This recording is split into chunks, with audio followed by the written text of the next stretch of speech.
ಎಂದರು. ನಾನು ಯಾವ ತಪ್ಪು ಮಾಡಿದ್ದೇನೆಂದು ನನ್ನನ್ನು ಹಾಳ ಪ್ರಪಂಚಕ್ಕೆ ತಳ್ಳಿ ನೀವು ಪರಲೋಕಕ್ಕೆ ಪ್ರಯಾಣ ಬೆಳೆಸಿದಿರಿ. ಹೇಳೋ ಹಿಂದೇಕೋ ನನ್ನ ಮೈಂಡ್ ಸರಿಯಿಲ್ಲ. ಇದನ್ನ ಸರಿಪಡಿಸಿಕೊಳ್ಬೇಕಾದರೆ ಈ ವಿಸ್ಕಿ ನನ್ನ ಶರೀರದಲ್ಲಿ ಪ್ರವೇಶಿಸಿದಾಗಲೇ ಶಾಂತವಾಗುತ್ತದೆ ನನ್ನ ಮನಸ್ಸು.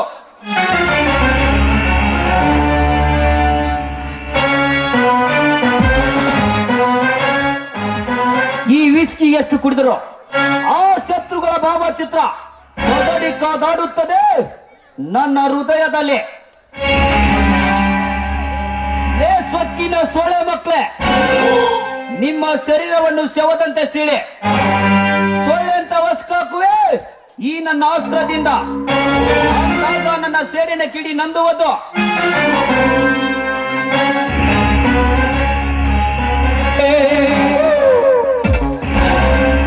ಹಲೋ ನಾರಿ. ನಾನು ನಾರಿ ಅಲ್ಲ, ನನ್ನ ಹೆಸರು ರಾಜೇಶ್.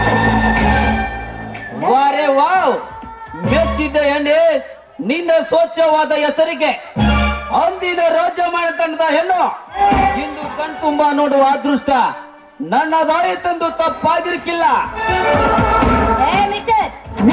ಮರ್ಯಾದೆ ಕೊಟ್ಟು ಮಾತಾಡು. ಮರ್ಯಾದೆ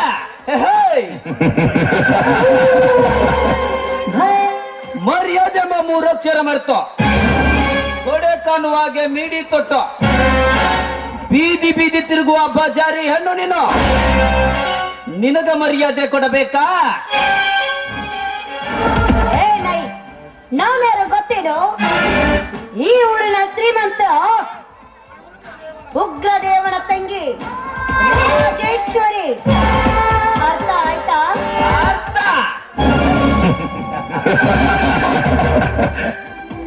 ರಾಜೇಶ್ವರಿ ಉಗ್ರದೇವನ ತಂಗಿ ಆದರೇನು, ದೇವೇಂದ್ರನ ತಂಗಿ ಆದರ ನನಗೇನು?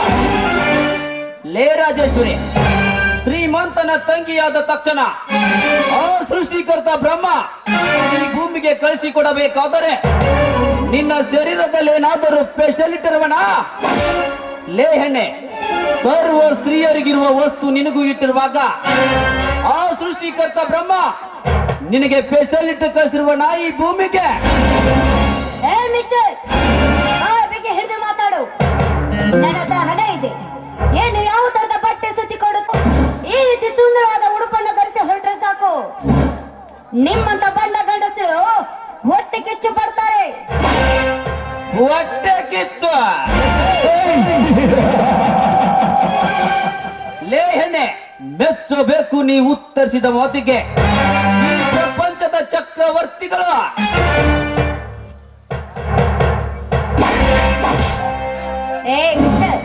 ಯಾರು ಮೆಚ್ಚಿದ್ರೇನು, ಯಾರು ಬಿಟ್ರೇನು, ನನಗಂತೂ ನಾನು ಇಷ್ಟಪಟ್ಟ ಬಟ್ಟೆಗಳನ್ನು ಹಾಕಿಕೊಂಡು ಸುತ್ತಾಡುವ ಚೆಲುವಿನ ಚಿಲ್ಲಿ ನಾನು. ಲೇ ರಾಜೆ, ಅಲ್ಲಿ ನೋಡು ಪ್ರಕೃತಿ, ಅದನ್ನೆಲ್ಲ ನೋಡಿದರೆ ಆಗೋದು ಆಕೃತಿ. ಎಲ್ಲರೂ ಮರ್ತಿದ್ದಾರೆ ನಮ್ಮ ದೇಶದ ಸಂಸ್ಕೃತಿ. ಈ ವೇಷಭೂಷಣ ಧರಿಸಿದ್ದಕ್ಕಾಗಿ ನಡೆಯುತ್ತದೆ ವಿಕೃತಿ. ಮಿಸ್ಟರ್, ಇದು ಸುವರ್ಣ ಯುಗ. ನಾನು ಮಾಡರ್ನ್ ಬಟ್ಟೆಗಳನ್ನು ತೊಟ್ಟುಕೊಂಡು ನಡೆದಾಡುವ ಮಿಸ್ಟರ್, ನಿನ್ನಂತವನ ಜೊತೆ ಸೇರಿ ಭಾರತೀಯ ಸಂಸ್ಕೃತಿಯ ಪರವಾಗಿ ಸೇರಿ ಹೊರಟುಕೊಂಡು ಭಾರತೀಯ ಸಂಸ್ಕೃತಿಯನ್ನು ಉಳಿಸುವ ನಾರಿ ನಾನಲ್ಲ. ನಾನು ಶ್ರೀಮಂತ ಹೆಣ್ಣು. ನನ್ನ ಹತ್ರ ಹಣ ಇದೆ. ನನಗೆ ಬೇಕಾದ ಬಟ್ಟೆಗಳನ್ನು ತೊಟ್ಟುಕೊಂಡು ಹುಡುಕ್ತೀನಿ. ಆದ್ರೆ ಎಷ್ಟೋ ಬಡ ಹೆಣ್ಣು ಮಕ್ಕಳು ಅವರ ಹತ್ರ ಬಟ್ಟೆ ತೆಗೆದುಕೊಳ್ಳಕ್ಕೆ ಹಣ ಇಲ್ದಾಗ 100-200 ಕೊಟ್ಟು ಸೀರೆ ಕುಟ್ಟುಕೊಂಡು ನಡೆದಾಡ್ತಾರೆ. ಅಂತದ್ರಲ್ಲಿ ಮಾಡ್ರನ್ ಬಟ್ಟೆಗಳನ್ನು ತೊಟ್ಟುಕೊಂಡು ನಡೆದಾಡುವ ನಾನೊಂದು ಶ್ರೀಮಂತವ ರಾಣಿ. ಅರ್ಥವಾಯ್ತಾ? ಲೇ ರಾಜೆ, ನಿಮ್ಮಂತ ಶ್ರೀಮಂತ ರಾಣಿಯರ ಸಾಧನೆ ಸಾರಿ ಹೇಳಿವೆ ತಿಳಿದುಕೋ.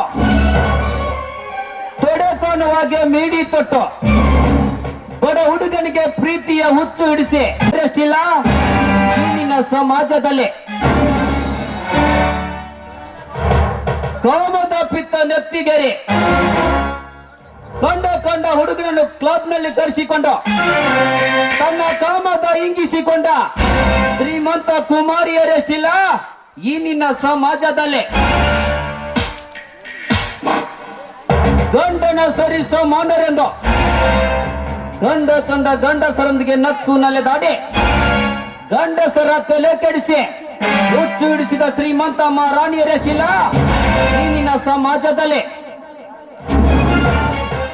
ಹಣದಿಂದಲೇ ತನ್ನ ಕಾಮದ ತೀರಿಸಿಕೊಂಡ ಶ್ರೀಮಂತ ಕುಮಾರಿಯರೆಷ್ಟಿಲ್ಲ ಈ ನಿನ್ನ ಸಮಾಜದಲ್ಲಿ. ಹೇ ರಾಜೇಶ್ವರಿ, ಹಣ ಇದೆ ಎಂದ ಮೇಲೆ ದಡುವ ಪ್ರತಿ ಒಂದು ಹೆಣ್ಣು, ಅದರಲ್ಲೂ ನೀನು ಒಬ್ಬಳು ಶ್ರೀಮಂತ ಸೂಳೆ. ಫುಲ್ ನನಗೇನೆ ಶ್ರೀಮಂತ ಸೂಳೆ ಅಂತೀಯ ನಿನ್ನ? ಹೇ ರಾಜೆ, ನಾನು ಬಿಡೋದು ಬಿಡುವ ಉಸಿರಿಗೆ ನಿಮ್ಮಂತ ಶ್ರೀಮಂತ ಹುಡುಗಿಯರು ಧರಿಸಿದ ಬಟ್ಟೆ ಕಳಿಸಿ ನೆಲಕ್ಕೆ ಬೀಳುತ್ತದೆ. ಅಂಥದರಲ್ಲಿ ನನ್ನ ಹೊಡೆಯಲು ಕೈ ಎತ್ತಿದೆಯಾರೇ? ಇದಕ್ಕೋಸ್ಕರ ಹಾಕುವೆ ಒಂದು ಷರತ್ತು. ಇದಕ್ಕೆ ನೀ ಒಪ್ಪದಿದ್ದರೆ ನಿನಗೂ ಬರುವುದು ಆಪತ್ತು. ಆಮೇಲೆ ತಿಳಿಯುತ್ತದೆ ನನ್ನ ತಾಕತ್ತು. ಅದ್ಯಾವುದು ನಿನ್ನ ಷರತ್ತು? ಒಂದು ಹಾಡು ಹೇಳಬೇಕು. ಹಾಡು ಇಲ್ಲ ಅಂದ್ರೆ ನನ್ನ ಕೆನ್ನೆಗೆ ಮುತ್ತು ಕೊಡಬೇಕು. ಏ ಮಿಸ್ಟರ್, ನೀನು ಕೇಳಿದ ತಕ್ಷಣ ಓಡಿ ಬಂದು ಮುತ್ತು ಕೊಡೋದಕ್ಕೆ ನಾನೇನು ನೀನು ಮಾಡಿಕೊಂಡ ಹೆಂಡತಿ ಅಲ್ಲ. ಅದೇನು ಸಾಧ್ಯವಿಲ್ಲ. ಮುತ್ತು ಕೊಡದಿದ್ದರೆ ಒಂದು ಹಾಡು ಹೇಳೋ. ಅದು ಇಲ್ಲ ಅಂದ್ರೆ ನೀನೇ ಇರಲ್ಲ. ಇವನು ಹೇಳಿದಾಗೆ ನಾನು ಇವನಂತೆ ಹಾಡು ಹೇಳಿ ಇಲ್ಲಿಂದ ಪಾರಕ್ಕೆ ಹೋಗಬೇಕು. ಏ ಬುಲ್ಬುಲ್, ಏನು ಯೋಚನೆ ಮಾಡುತ್ತಿರುವೆ? ಶುರು ಮಾಡು ನಿನ್ನ ನವಿಲಿನ ನೃತ್ಯ. ಆಯ್ತು, ನೀನ್ ಇಷ್ಟದಂತೆ ಹಾಡ್ತೀನಿ.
ಗಂಡಿಸಿಗೆ ನೆಸ್ತಿರಬೇಡ.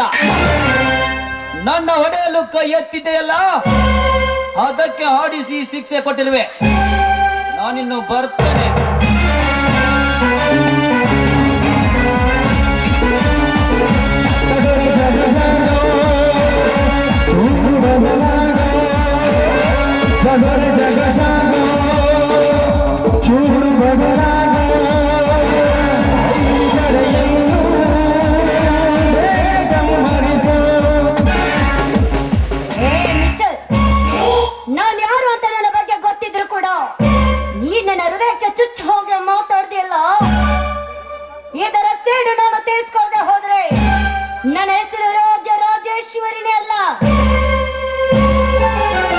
ಕಷ್ಟ ಕೊಡುತ್ತಿರುವೆ.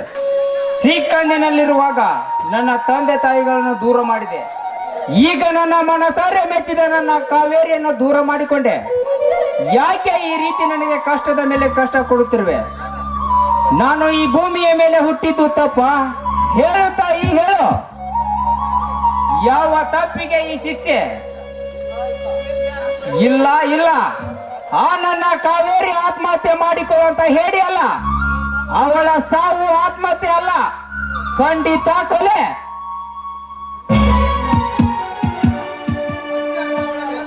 ಅಷ್ಟೇ ಅಲ್ಲ, ಅವಳ ಮೇಲೆ ಅತ್ಯಾಚಾರ ನೆಗಿಸಿ ಅವಳನ್ನು ಕೊಲೆ ಮಾಡಿದ್ದಾರೆ. ಇದನ್ನು ತನಿಖೆ ಮಾಡಿ ತಪ್ಪಿದ ತಸ್ತರಿಗೆ ಅವರನ್ನು ಸೆರೆಮನೆಗೆ ಸೇರಿಸುವುದೇ ನನ್ನ ಹೋರಾಟ. ಲೇ ಅಗ್ರ ಉಗ್ರ ದೇವ, ನನ್ನ ಮೇಲಿನ ಸೇಡಿಗಾಗಿ ನನ್ನ ಕಾವೇರಿಯನ್ನು ಬಲೆ ತೆಗೆದುಕೊಂಡಿಯಲ್ಲ, ಇದರ ಪ್ರತೀಕಾರ ನಿನ್ನ ತಂಗಿ ರಾಜೇಶ್ವರಿಯ ಮೇಲೆ ನಾನು ಸೇಡಿ ತೀರಿಸಿಕೊಳ್ಳದಿದ್ದರೆ ನನ್ನ ಹೆಸರು ಅಶ್ವತ್ಥನೇ ಅಲ್ಲ.